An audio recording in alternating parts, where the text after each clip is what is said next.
Hello and welcome to another episode in Mayer Brown's Energy Transition webinar series. My name's Kirsty Massey and I'm a projects partner in the London office.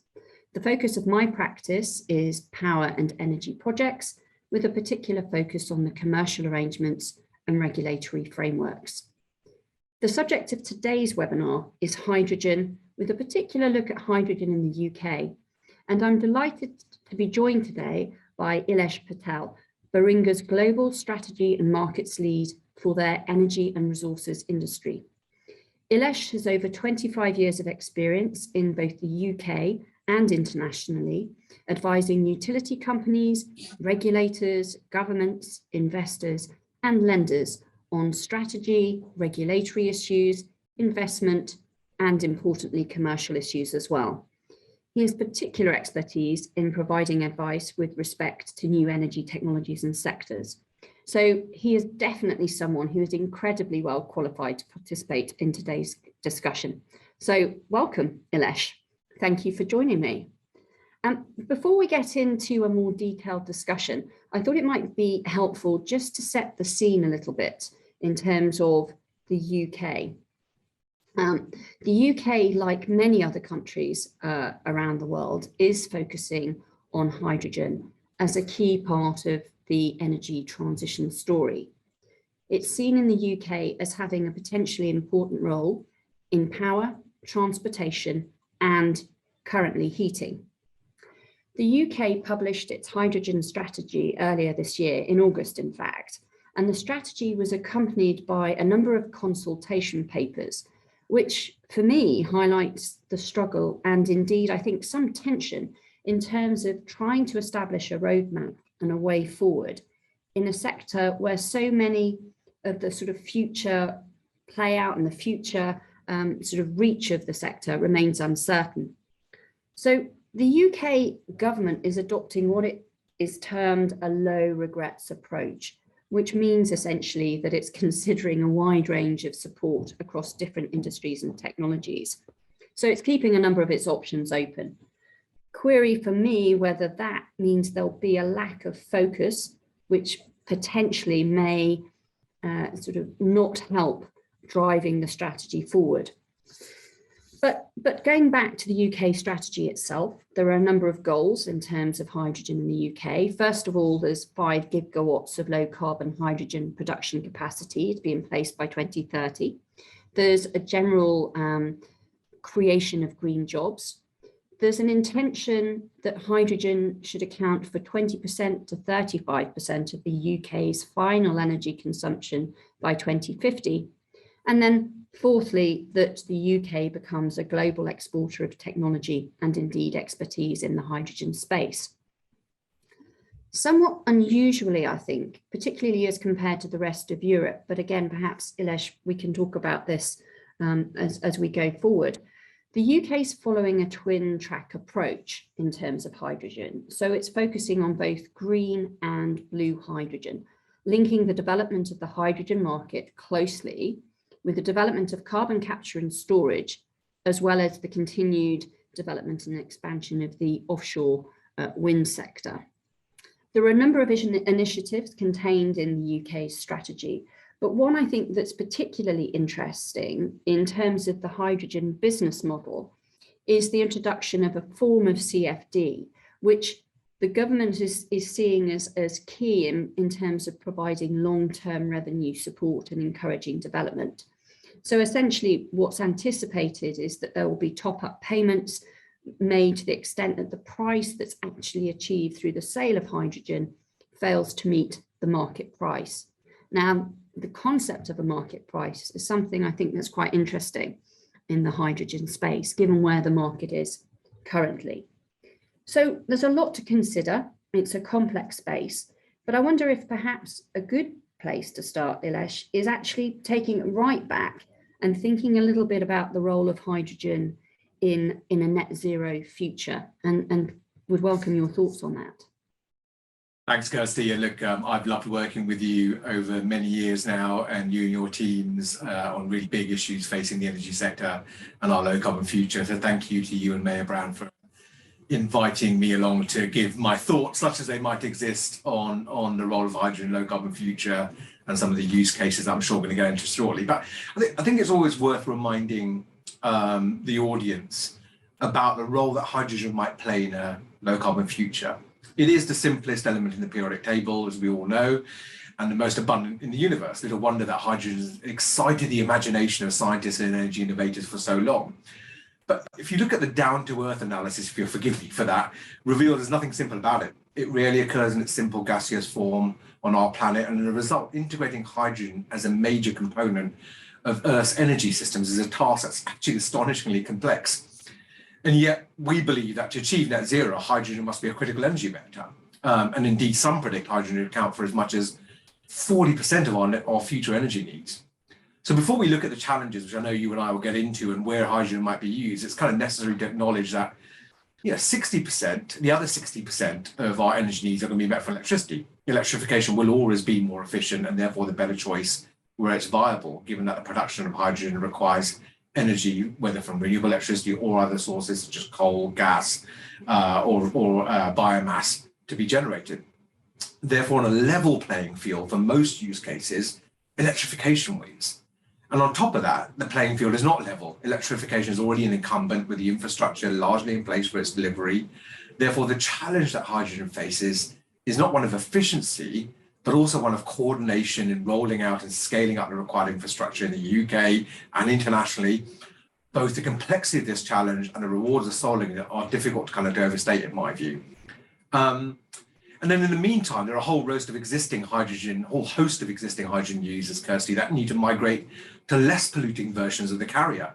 Just greening this kind of existing demand from industries such as petrochemicals, refining, ammonia, steel production is a pretty major undertaking. So like nothing else, hydrogen, I think, in my view, has the potential to solve the truly hard to abate cases in the energy transition and play that role in a net zero future. These include heavy duty transport, shipping, aviation, as well as processes requiring high temperature direct heat, example being furnaces. And electrification, with all its advancements, is not currently a contender for those.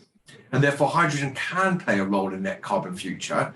And whilst its logistical problems are manifold, we can see those, it can be the Rolls Royce, if you'll forgive me, of all clean fuels. It is zero carbon, it's the lightest element in the universe, and therefore it's extremely high energy density. It can be stored for weeks and months. So far, so good, but not all hydrogen is created equal, which we'll certainly get into as we talk about specific use cases and different types of hydrogen.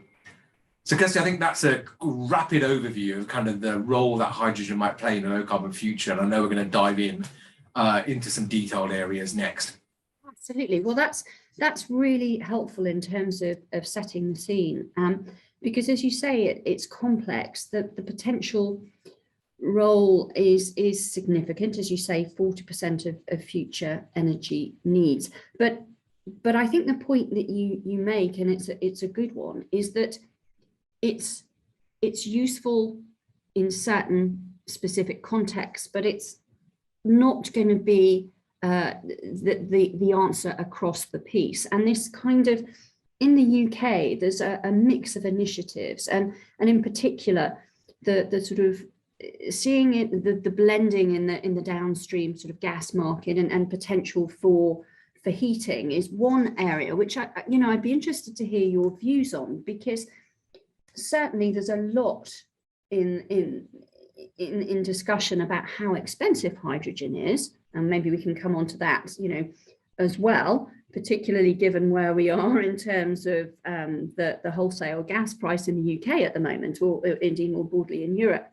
But whether, you think that sort of trying to go down a blended route for heating, particularly in the domestic context, is a distraction and actually is going to divert attention away from those areas where actually hydrogen is the most useful. Look, I think what if you take a step back on the kind of use cases and look at where hydrogen might play a role, particularly within residential and industrial heat, which I think is your question, versus other use cases, there's no doubt that residential and industrial heat is a hard to decarbonize sector. So in theory, it should be an attractive sector for hydrogen to play a role versus other potential energy carriers and energy vectors. I think there are, two phases to this. The next 10 years, as in terms of our transition to a low carbon future, whether in the UK or indeed globally, the 2030 focus must be on electrification and renewable energy in our power sector. Decarbonising power must be our focus. And that's through renewable energy and electrification of as much electrification we can do, plus energy efficiency. As for residential heat and industrial heat, hydrogen could have a role, certainly on a blended basis. We've already doing some limited blending in countries like the UK and the Netherlands and some other countries internationally as well. I think that's a useful build on it.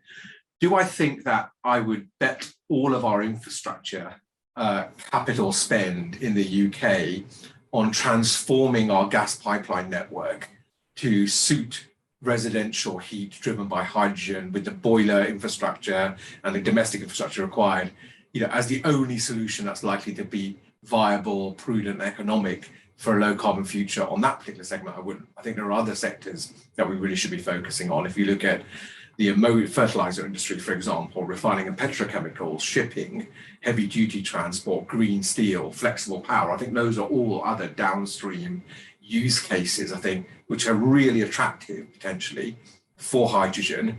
And I would almost prioritize those in the next 10 years in terms of those use cases, given where we think pricing might end up for for hydrogen production from a variety of different sources. What's your, yeah. I'm just interested. You touched on the pricing point there.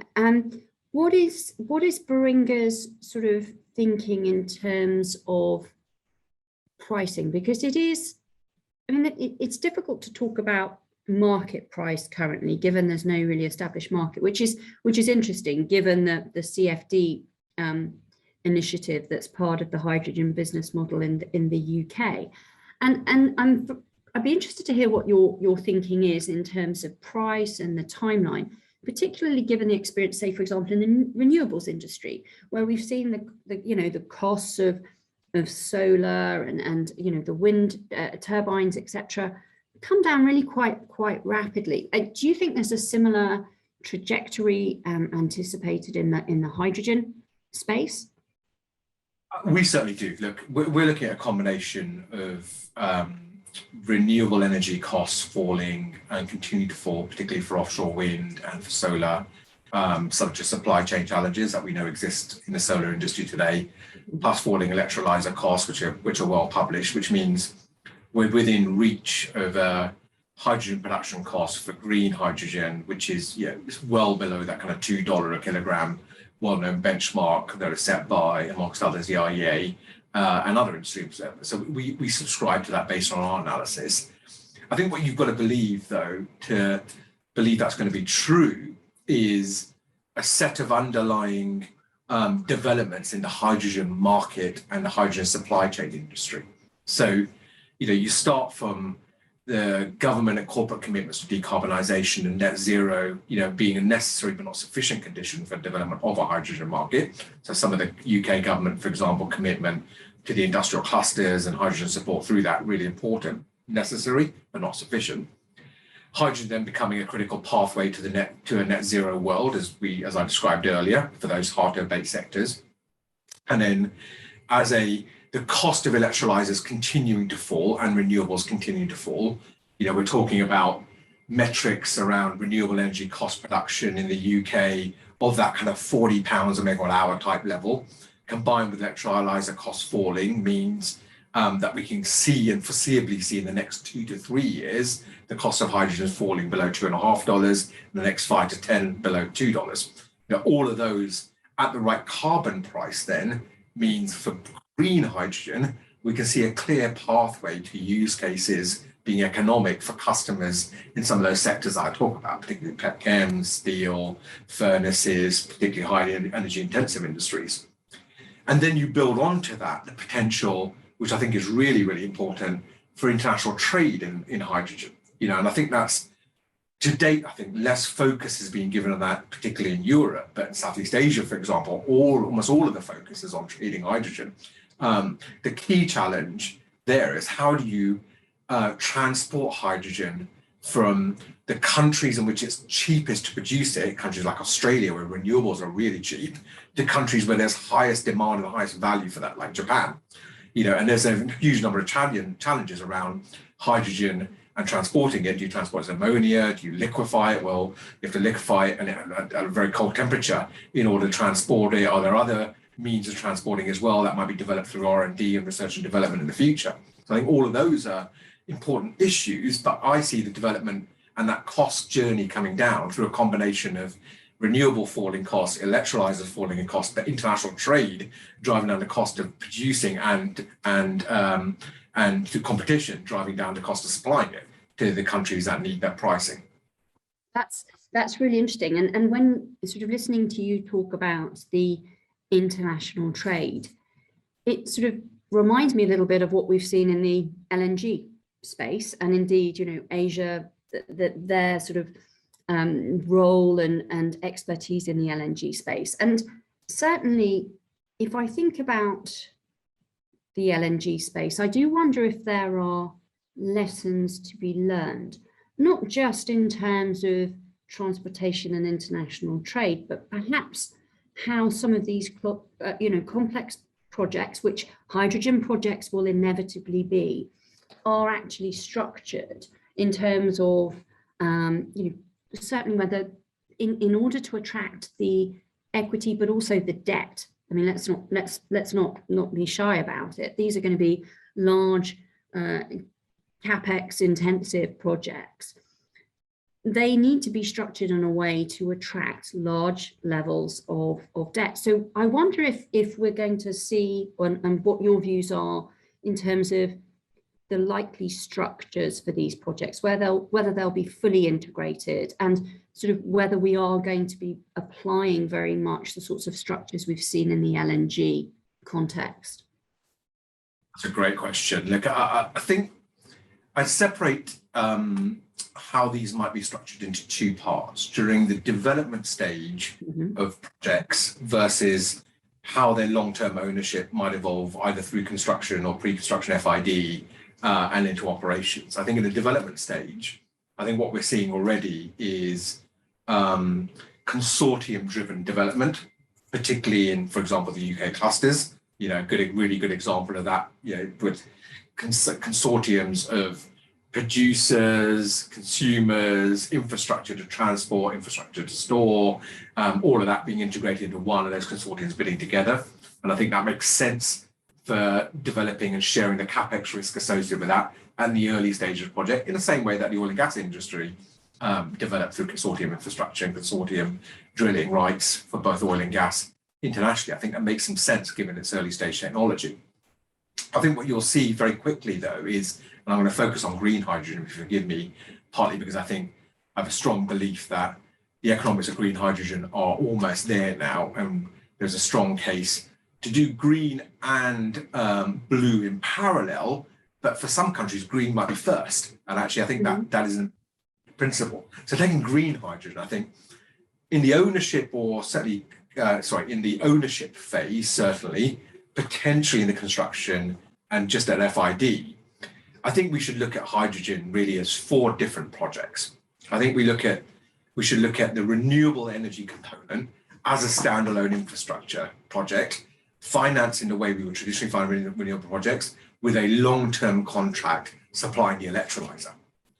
I would then look at the electrolyzer as a conversion technology, which of course it is, as a standalone technology and a standalone infrastructure project. So essentially you've got 2 projects, a renewable energy project and an electrolyzer project. The third component or third contract, third structural element is then the transportation element to where that hydrogen might be consumed. And that might have an element of storage in it. It might have a compression, might have long distance transport in it. And then the final component is the ownership of the downstream use. Who is it being consumed by and who owns that contract? So I've got 4 structures or 4 contracts almost, or 4 pieces of the puzzle. And there'll be different owners in my view across those 4. Renewable energy project might well be owned by the players that we know and love, the infrastructure funds, a relatively low risk, long-term asset, with a long-term contract, the electrolyzer. The electrolyzer in turn could be a risk-taking entity. It could sell at a variable price to the transport or the downstream commodity, or it could be another infrastructure asset, which is a conversion technology. It's just converting from one to the other under some form of tolling arrangement, which are very within the gas to power industry. Yeah. And then all the risk in that world sits with transport, trading, and the consumer side. So I think there's different ways of thinking about how you slice up the risk allocation across the value chain. And I think you're absolutely spot on then to square back to LNG. Well, that kind of does look like LNG. You know, you might have a entity, you might have the production terminal, the conversion terminal, transportation, consumption contract sitting with different players through the value chain. And you might have the different players emerging here, which I would love to get your thoughts on this, might be, you might have a pure play renewable energy player, which just wants to supply hydrogen electrolyzers. You might have a hydrogen electrolyzer developer, and you might have the big international trading companies, people like the oil and gas majors or the international commodity traders coming in to trade commodity and use those supply routes that they've developed in LNG, very similar potentially for hydrogen. And then you might have some risk taking. Who owns the customer? That might be local utilities, or it might be those traders themselves. I think you've got a really interesting kind of how do you slice the risk and make sure the ownership is in the right home as projects enter their kind of operational phase. I think you're right, and I think you will see, as you say, the kind of component parts of the pieces of the jigsaw puzzle that we're going to pull together to make these projects work, and there will be different ownership interests in the different component parts. I guess one of the things then that, well, there are a number of things to be mindful of in this context is the kind of the risk allocation and interface, the project on project risk. What happens if one aspect of the chain sort of goes awry and the wheels fall off a little bit? How do you secure that and ring fence the risk in such a way it doesn't bring the whole house of cards down, the substitutability of other entities into that? And certainly if you've also got sort of different groups of lenders, for example, in the different project elements, the intercreditor sort of arrangements are quite interesting, and how they sort of are viewed sitting over the top of all of this, because and again, I think there will be lots of lessons we can learn from the LNG industry. It's looking very similar. I suppose the one piece which is something that a lot of people talk about still in the hydrogen space, and it's that final component of the jigsaw that you talked about, the downstream market and what's needed in order to develop that. And you know, when we started this conversation, you talked about you know, hydrogen clusters in the UK context, and you know, how that might help develop the downstream market and who that downstream market actually is, because at the end of the day, that's going to be the key revenue stream that will flow all the way through this complex project structure that we've talked about. What are your thoughts in terms about the development of the downstream market, how that can best be encouraged, and indeed whether you're seeing developments in other jurisdictions outside of the UK, which you think actually that's a clever way of doing it, or that's potentially the better way? Yeah, I think that's a great question. And I think in my mind, there's really three kind of archetypes here. You've got the UK, and to some extent Netherlands and Germany led examples, which are these very large clusters, consortium bids provided with initial funding from government, but also required to stand alone in terms of competitiveness and economics, competing for that support indeed, together with a regulatory framework, which is still in development in the UK, to understand how both the hydrogen commodity element, as well as the infrastructure, transport and storage element will be treated from a regulatory perspective and a remuneration perspective. I think that's archetype one, you know, and I think we're already experiencing it, of course, in the UK and other jurisdictions. And I think there's a lot of sense in that, particularly where you can identify key industrial clusters that are particularly attractive for hydrogen deployment, where you've got lots of industries closely correlated, closely collaborated. You've got port and other infrastructure, you've got low cost renewables, all of those kind of good aspects of what makes a good cluster. The second archetype is, for me, about the long distance transport of hydrogen through big infrastructure projects. Australia, Japan's a great example of that, where you've got low cost production of renewables available to you. You can therefore make low cost hydrogen subject to electrolyzer costs, and you can transport that over long distances, probably through ammonia initially, but potentially through liquefaction of hydrogen long term, as technology develops, into markets where their counterfactual is a very high gas price, as an example. And there's going to be super big, those are what I call a super large projects. They're going to be enormous, right? There might be, 4, 5, 6 gigawatts of hydrogen capacity being installed in each one of those projects alone.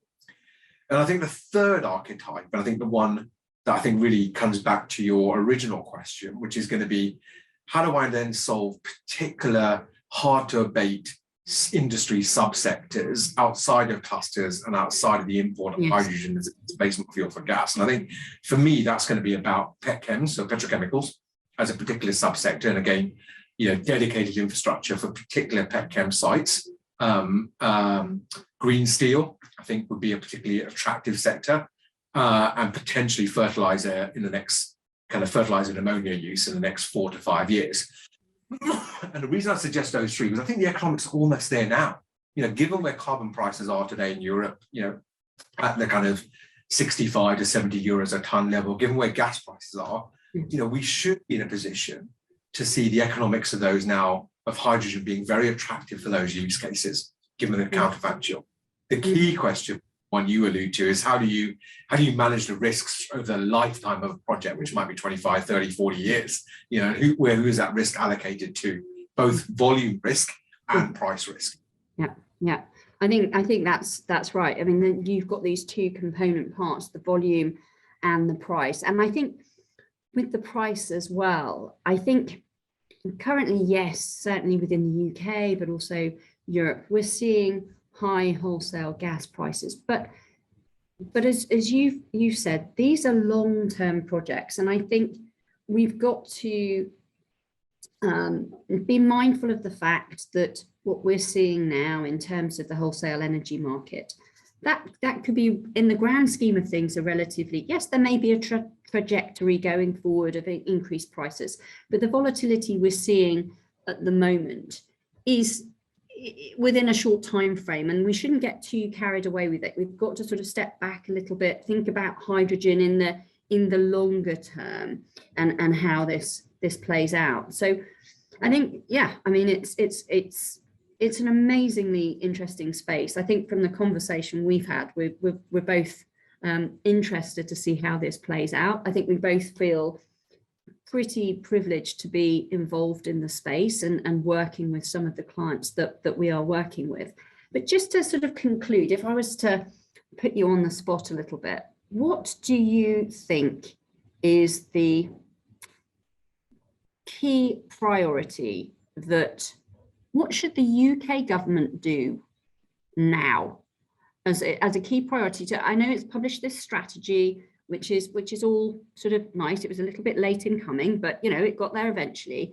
Is there something you think they should be pushing particularly hard, and that should be what they're really focused on in the first instance to get the message clear and to really kickstart the hydrogen market? Or have they already done it with the clusters? Yeah, I think they have done it with the clusters. You could argue, is it too little, too much support being provided? How much should be R&D? How much should the commercial sector fund? How much should be private sector funded versus public sector funded? But I think the approach is a very sensible one of trying to provide some rocket fuel, if you'll forgive the analogy, to the sector by launching these clusters, both on CCUS and hydrogen, which give the sector impetus. And then in parallel with that, which is the to-do list right now for government, which is the clarity on the regulatory framework, both the support mechanism, CFD, non-CFD, how you're going to regulate the infrastructure part of it versus the commodity part of it, that clarity coming very soon. And then moving aside quite quickly, and this is a really big challenge, which is then either deciding that government's in for the long term and really wants to deploy at scale because this, or moving aside and saying the commercial sector should now take up the mantle, and the economics of hydrogen is good. We've provided the initial impetus to prove first of a kind. Now the industry should go and take the lead on it, and the economics are good enough that industry should take the lead and decide how the risks are best allocated. Yeah. Brilliant. Well, that is fantastic, and we shall wait and see whether they take your advice and focus as they should do. But it's certainly been fantastic to have you join me on this conversation today. I really do appreciate your time, your thoughts, and your insight. It's been terrific. Thank you so much, Ilesh. Thanks, Kirsty. Fantastic conversation. Really. Next. Thank you.